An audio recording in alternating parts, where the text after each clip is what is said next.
I'm Jen Stringer. I'm the owner of For the People Projects. It's a design and construction consultant company. So we help people with design and construction projects, large scale, small scale, anything that is a design and construction project. We can help you walk from the beginning all the way through the end. We have a mission. Our mission is we are designing for change. We feel that citizen architects are the way that the design and construction community can make a difference in our world, and we should. The built environment is the largest consumer of energy. We spend so much waste in the industry. We affect every aspect of human social interaction, and we are responsible for making this world a better place, and our choices are the way that we can make the world a better place. And I honestly believe you give me a problem, I can find a design solution that will, if not completely eradicate the problem, will help improve the problem. So this is why we are here. This is Better Block down in the Arts District. I worked on the street art and the wayfinding. I was the leader of that direction. And this is the type of project that shows us what a place can be without investing the extraordinary amount of money it is to redevelop. So we were able to show the world, or show the area, what the Arts District could be. And now they've actually improved the area, and it's starting to feel like a lively place where before it was absolutely nothing. So that's sort of an indication of what a design solution can be. So we are trying to solve problems. We are solving problems every day, big and small. And there's sort of a dichotomy in what my business does. We look at small business, but we also look at larger design problems, and we try to solve these by looking at the 10,000 foot view and the 500 foot view, where you can see both on the municipal level, where they see their services and their streets and all of the large items, but the community itself is really, really important. Why are my slides, hey, somebody help me, why are my slides not all the way up here? I don't know. Can we lift it up a little bit? No, I think it's.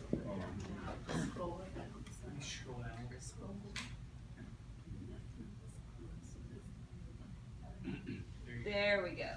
Okay, so this isn't, this is absolutely not all of the problems that we are dealing with, but this is just sort of an idea of the kind of large issues that we like to address. So these are, some concerns, and okay, so these are supposed to be some of my, some of my ideas of some solutions, some concepts that we can apply and get into a more detailed application of them depending on what the scale is. And so before we had socioeconomic segregation. That's it's everywhere. You have rich people living in rich people neighborhoods. They don't see what poor people deal with, and so they don't have the empathy to feel within themselves that they have a responsibility. If you were to integrate the low income with the upper income in a way that doesn't necessarily indicate, these people are poor, they live in a poor person's house. These people are rich, they live in a rich person's house. But if you allow the difference of living situations to be integrated, then you have a community that is actually really meshed. And the low income children especially, they are able to see what it is like to grow up with some kind of concept of a future besides the same future that you've seen and that your mother's seen and that your father's seen, and you don't have a concept of growing into a better future for yourself. Anyway, these are some ideas of that. So these are some of our solutions, and they're not unique solutions, but this is the kind of thing that we're looking at for the large scale problems. Now, this is more of the small problems. We all know small business, I'm one of them, small is mighty. But the small problems that small businesses, startups, innovators, even retail and other small business applications, these are some of the questions that they have or they should have. Unfortunately, a lot of my clients don't ask these questions when they should at the very, very beginning, and they move forward thinking, oh, we can move forward. We found a space, we love it, we're gonna move in, we're gonna make lots of money, and then they realize, A, they can't operate their business out of that space. They have to go through a bunch of construction in order to have people in there that they need for their business. And before they know it, they are legally bound and they have spent far too much money and they don't have their operating capital for the time that they thought they were. And next thing you know, their lovely space is not theirs anymore. So there's a lot of questions that usually can be answered and send small businesses in a clear, smooth path to moving forward to their location. So these are some of our answers for some of these things. You know, what do you need for your space? How should your space be oriented? It's all individual. But at the same time, local ordinances, you can look at local ordinances and see if your building or if your business can go in a certain space and if it can't. So you have to understand some of these things before you can even get a bricks and mortar location. But one of the things that I wanted to point out was, you don't have to move it actually, how does the architecture speak to my brand? One of the things that a lot of people don't think about is that the image of your building is the branding of your company. People come to your space, people see your space, people drive by your space, they make a opinion of your business based on what they see, and you want them to see what your building is about immediately. First impressions, we've all talked about it. So we can help make this a clear and simple problem, a simple issue. We've had 3 clients this year that they've said the same thing. Well, this space didn't work, but I'm so glad I know you because the next space will. Okay, so these are some of the services that we provide. The pre-project planning that I was talking about, the feasibility. Once you find a place, you need to know how much it's going to cost to get in there, how long it's going to take to get in there, and what you're going to be up against. So, you know, small projects, that's easy to understand. When you start looking at larger projects, like building a new building or renovating an existing building, it starts to get a little bit more complicated, a little bit more long-term. The design, I'm not a licensed architect. I'm taking my tests this time next year. I'll be able to tell you that I am. But until then, we can help you with the beginning design process. We can help you select an architect, help you understand what the process is and the contracts that you're signing. We're not legally able to tell you legal advice, but we can explain what the services are and what you should expect. Construction management, I can be your agent or your advisor through the construction process. I am not a contractor. We do not do the building, but we can help you understand what the process is and what to expect. And when problems occur, we can help you understand the language that the contractor is saying. When I was working for someone else, I noticed that was where a lot of the problems happened, because the clients did not understand the language of the architects. If you think about architects, is anyone an architect? Okay, if you think about architects, a lot of people think about expensive, egotistical, very centered on their own design, and it's a typical preconceived notion of what the industry is. It's not always, but there are times you really need to have someone talk to you in a way that is not veiled with a bunch of architecture talk that sounds like they're trying to sound smart.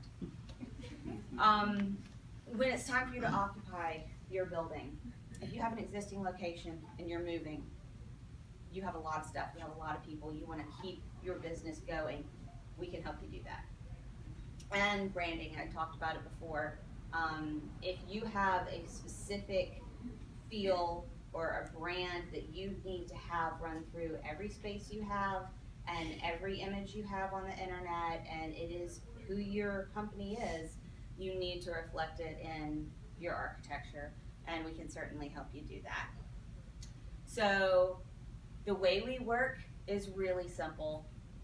We talk a lot. We're gonna spend a lot of time with a lot of questions figuring out what your business needs, what your space needs to feel like, and what you want, what you expect from point A to point B. And then we're gonna work on designing your space. And we're going to bring you in on the conversations because you are the one that's going to have this building in the end. It's not gonna be me. It's not gonna be any of our designers, any of your people working on the construction. It is your building. And I've heard time and time again, oh, the designer wouldn't listen, the designer just drew what they wanted to see, and I don't know why. We sit down and explain everything to you.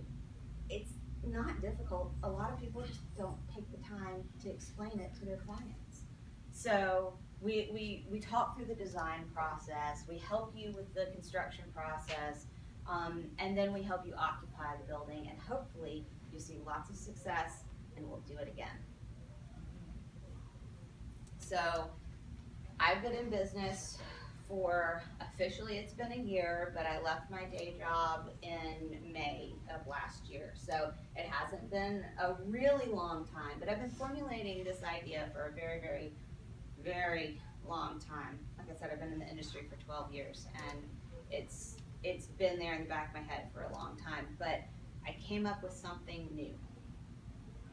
I haven't worked out all the bugs, but it comes back to helping solve the problem that we have with communities and gentrification in the inner city and rebuilding areas in a way that includes the community and doesn't push the community to other areas. So it's new, I can't talk about it, but I'm really excited about it, so I can talk a little. And contact information, again, I'm Jen Stringer. I have cards I can give you. Thanks, Dave. And if you have anything you want to talk about, even if it's the little beginning of an idea, let's talk, let's chat. I can help you get some information so that you make the right decisions moving forward. Okay, done. Thank you. How many, do I have 1 minute for questions? 2 minutes. 2 minutes for questions.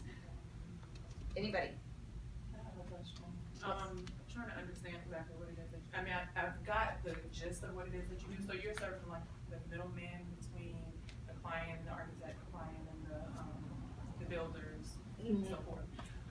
Kind of, sort of. In a way, agent means that if I'm a construction manager as agent, it means that I can make decisions for you, and I can actually sign the contract with the architect for you. As an advisor, I wouldn't have that ability, I wouldn't have that legal right. I would be there to help you manage the project and understand exactly why these people are doing these things, because the architect is intended to be your advocate, but a lot of times it's unfortunate in the architecture industry that there's a disconnect between what has to happen and why and what the client understands. So this is the void that I'm trying to fill. Does that answer your question? Just a quick question. Hi, my name is Olivia. About the gentrification process. Uh-huh. So who would you be working for? Because those residents in the low-income communities won't be able to afford your services, correct? No. So how would The intent is to develop a social benefit corporation where the need to not displace the community is written into the legality of the business, so it's a core principle. Still can make money, okay. I can talk more about it later, but basically as a developer, go in as a developer and save the community.